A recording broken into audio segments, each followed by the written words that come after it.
Welcome to The Real Dope, a podcast for anyone walking alongside someone battling addiction, based on the powerful book, The Real Dope on Dealing with an Addict, by sisters Elizabeth Brand and Meridith Elliott Powell.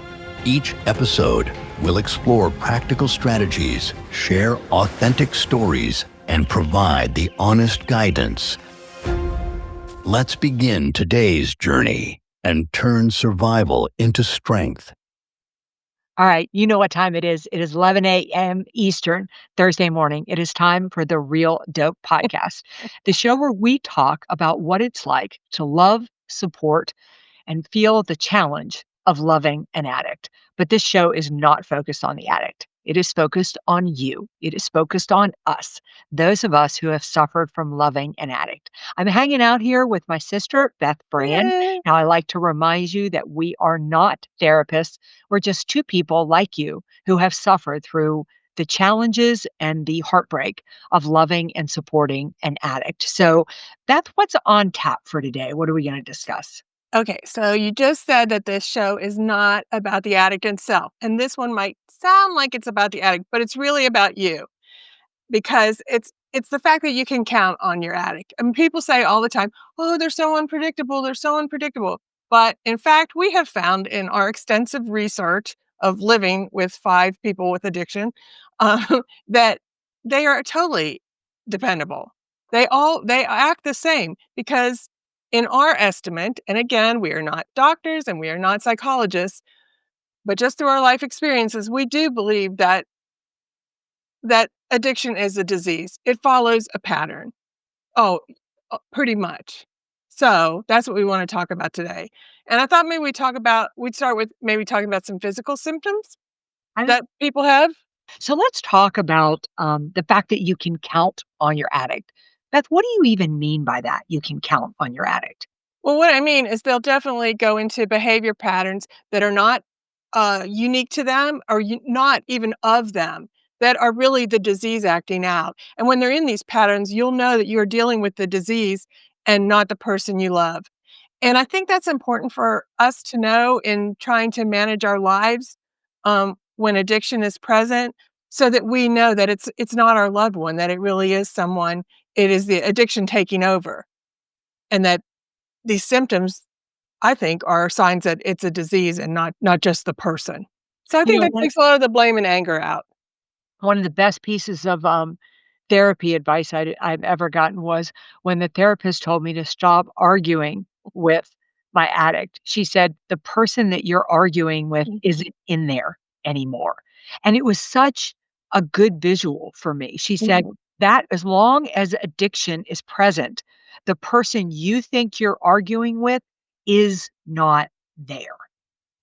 And the same goes for us too. When we get into an enabling spiral, somebody arguing with us is not arguing with it. They're arguing with our fear, with our enabling, with that coming up, and not us as rational people. Yeah, or as who we are. Or I think they're arguing with our deflection. Mhm. Like, I think sometimes, we were just talking before we came in here just about the anger and thing that people have these days. And a lot of it, I think, is it a deflection. I mean, why are you so angry over things that really have nothing to do with you, or a deep need to be so mean to somebody else? It feels like a reflection. But I digress. I'm getting way too far away from the topic. What are some of the physical signs that, or, some of the behaviors? The behavior. We'll go into the behaviors first and then maybe go into the physical signs so that people can recognize it when they see it and stop. I think as enablers, we doubt ourselves a lot because our person with the addiction keeps pushing on us, telling us we're crazy. And so we start to doubt ourselves. But these are some pattern behaviors that you can see that are not your person. Like, for instance, the biggest one is they lie, like, all the time. Yeah. Yeah. About anything, about nothing.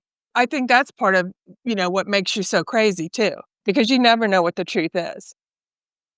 I think one of the biggest things that you can count on with your addict is that they will do anything to get whatever it is that they need.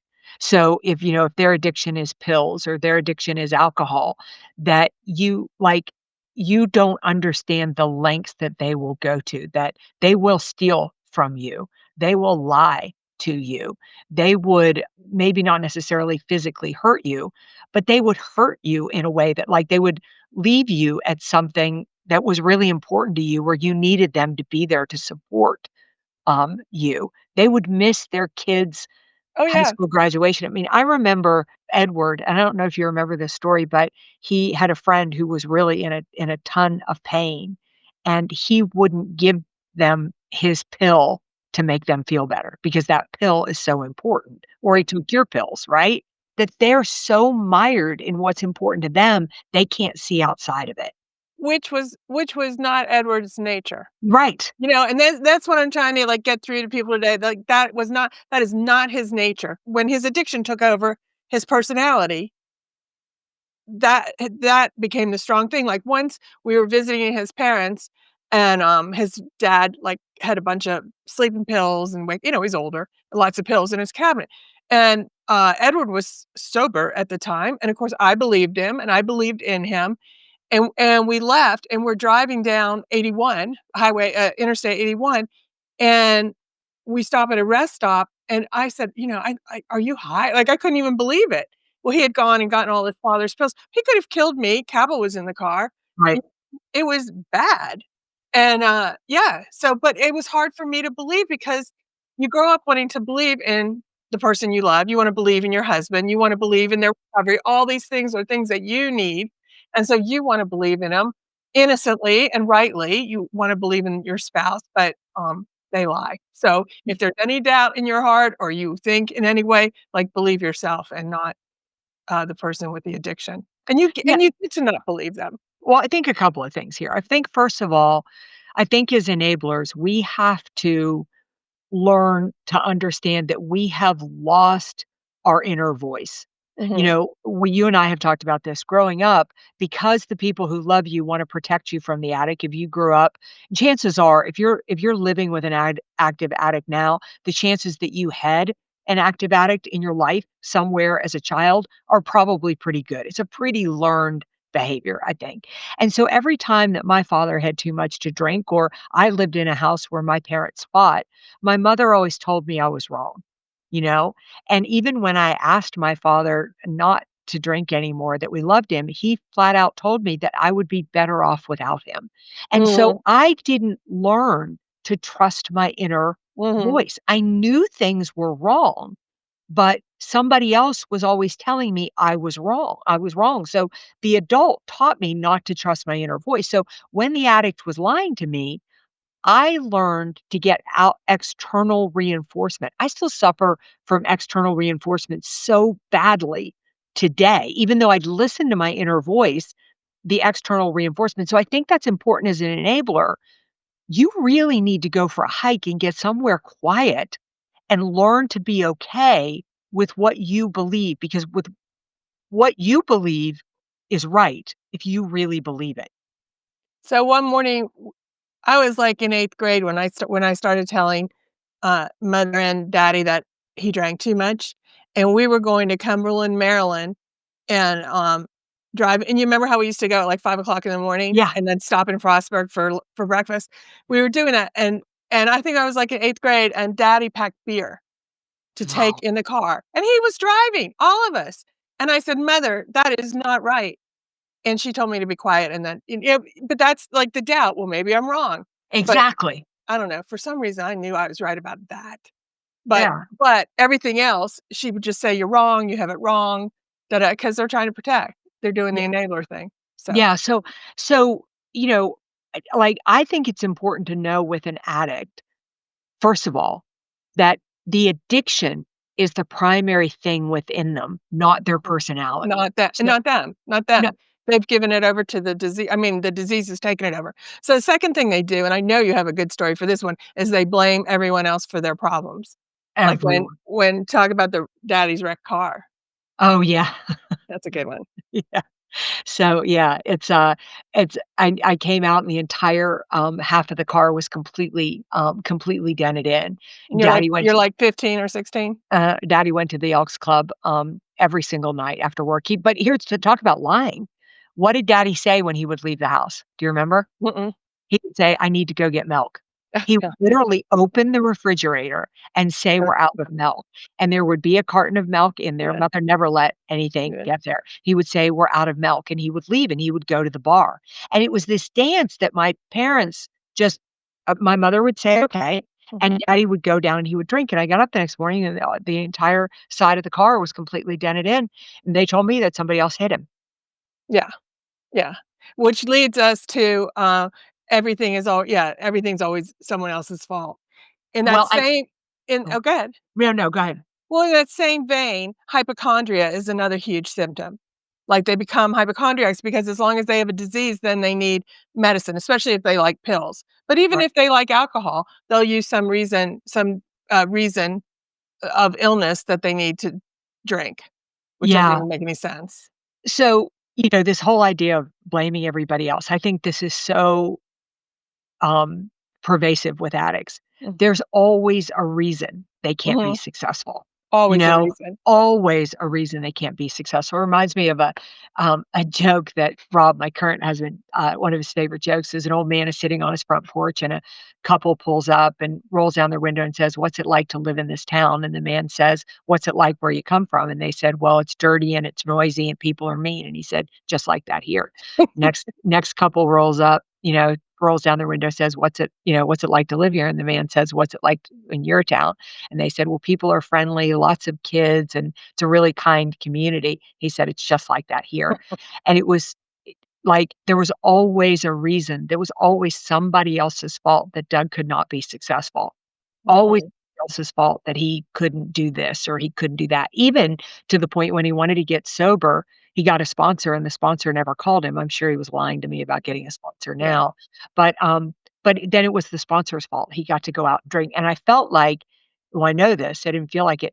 He would pick fights with me, so it would be my fault that he drank. We saw that in our father too. Yeah. He would pick fights with mother. Um, yeah, and if you knew Doug, that wasn't Doug And not his nature at at all. all, So at all. sweet. Yeah, yeah, and so strong.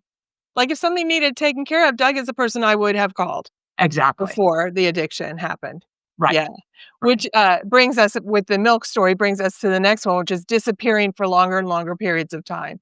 This, like, I knew about my own experience, but when we after we wrote the book and people started writing to us, this was the one they commented on the most because they thought they were going crazy. They thought, "What a weird thing," but they just disappear, and Yeah. sometimes for hours and sometimes for days. Yeah. Yeah, and this happened to me a lot, and what's really funny about it is that at first, oh my god, I was sick Yeah. over it, and then I just got used to it, almost relieved by it. I mean, I didn't care where he was or what he was doing, but he would disappear for days on end. Sometimes he was gone once he was gone as long as a week, and I had no idea where he was. I had no idea what he was doing or anything like that. I mean, it's a strange thing, and it's a strange thing that they all kinda have this in common. Yeah, It gets there. Like, the lying starts pretty early, and the blaming everyone else starts pretty early, but the disappearing is kinda in the later stages, I'd say, like, more when yeah. you're more into it. I mean, for me anyway. I think the disappearing starts after they start watching television 24 hours a Yeah, day. yeah, that's coming up. Yeah. Then Yeah, go ahead. but they disappear, which really tells you like, think about this, if you loved this addict, if at one point the relationship was good, that person wouldn't do this to you. No, You no, know? mm-mm. They're not they wouldn't be cruel like that, but Beth, one thing I wanna talk about, like, is so you can count on your addict, but then I think and maybe this goes into counting on, you can count on your addict to get worse.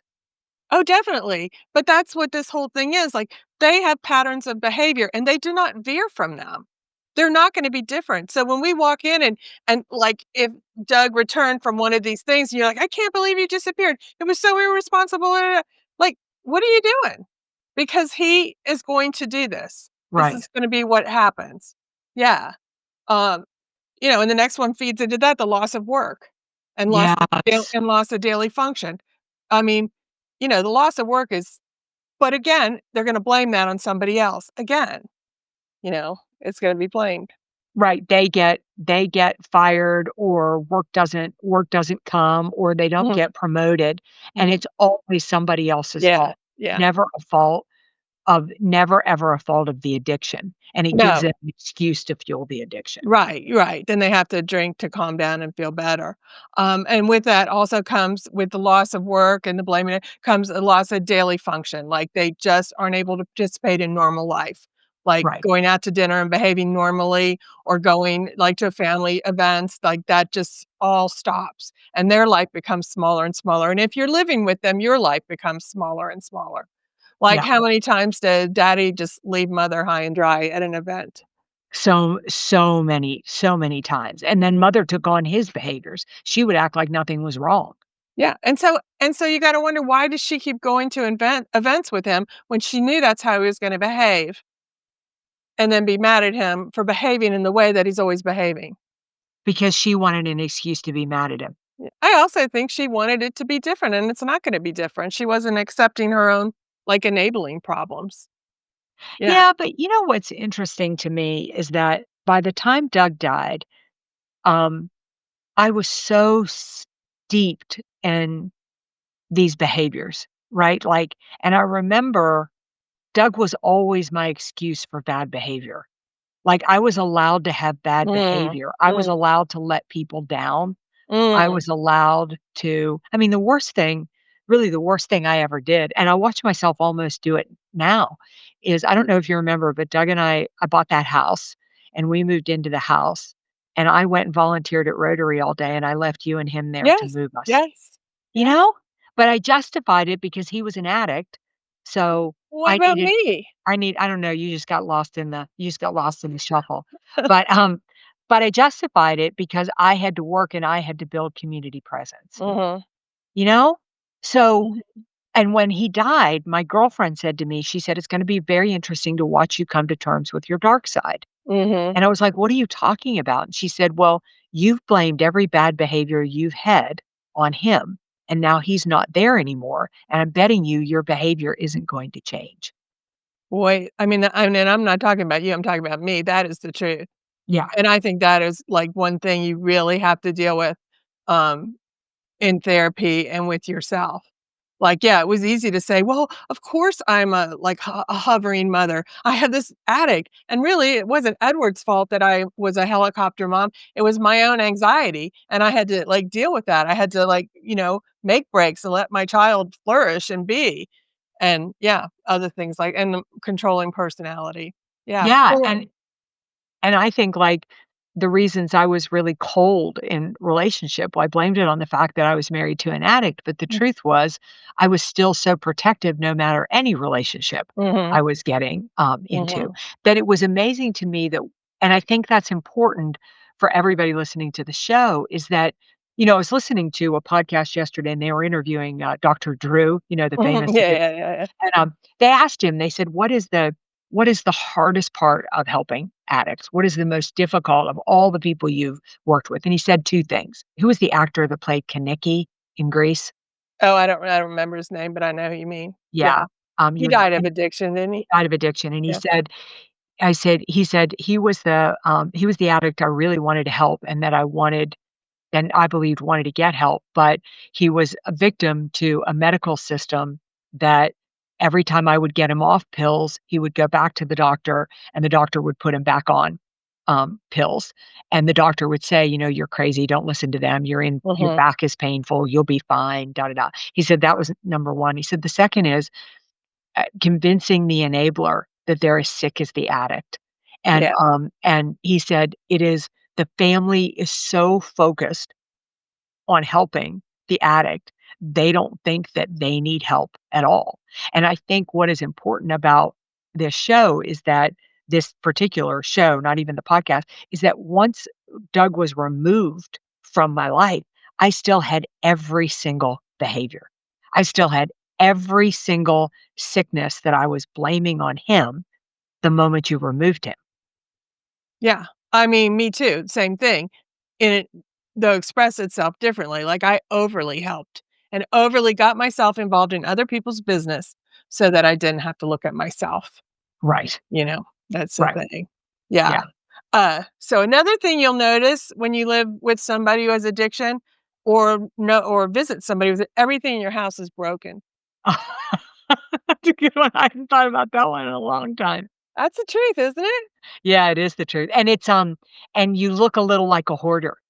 Yeah, everything's Yeah, dirty and broke even though, like, I mean, I'm really good at I like cleaning my house. My house is clean. It always has been, but when you live with an addict, it's almost impossible. yeah, It's like I yeah, mean, and and I don't even know how things got so broken and but they did. I remember the house that Doug and I lived at the beach, and we had 3 broken down cars in the front yard, you know, and, he would come home from the bar and somebody'd be selling a car and somebody would need something, and he'd give somebody $500 for something that he was gonna fix one day, and of course he never fixed, Yeah. you Well, know? ours was more like he never took the dishes like, he'd eat in bed, and he wouldn't Yeah, take the dishes upstairs, or, like, there was, like, popsicle wrappers all over the place because he was dry mouth, so there's popsicles yeah, but everything but I even noticed that in our mother's house when Teddy was yes, living with her. Like, when we went in to clean out the house, everything was broken and dirty, and that right. is so not our mother. Not our mother at Yeah, all. Yeah, yeah. And then, of course, there is violence. Like, Edward, who is a very nonviolent person, extremely nonviolent, I mean, he never harmed me in any way, but he scared me a lot. yeah, And, they have no impulse control. So don't count on it. Just because you married, like, a sweet man is no reason or a sweet woman or whatever, there's no reason that person is gonna want what they want. That the addiction is gonna want what it wants, and the person that you love who would never harm you is gonna harm you to get what they want. Yeah. I mean, Edward had me in a corner more than once. yeah, me too. I've had Mhm, uh, I mean, Doug did get violent. I mean, I've had a mm, knife up at my throat and I've had a gun to my head. I don't think the gun was loaded, but I don't know.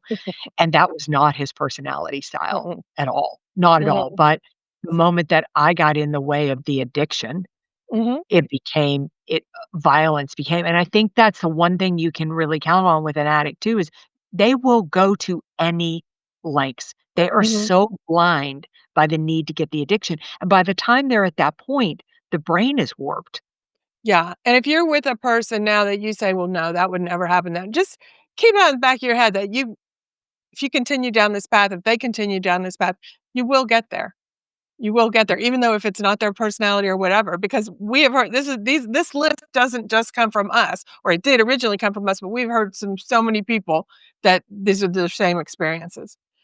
And then in the end, that increased TV watching is the Yeah, last thing I have on the list that's like it's weird. Like, we grew up in a house where we didn't really have a very good TV. We had one little TV, it was in our parents' room, and we got, like, 2 channels, and even when cables came in, they never cared.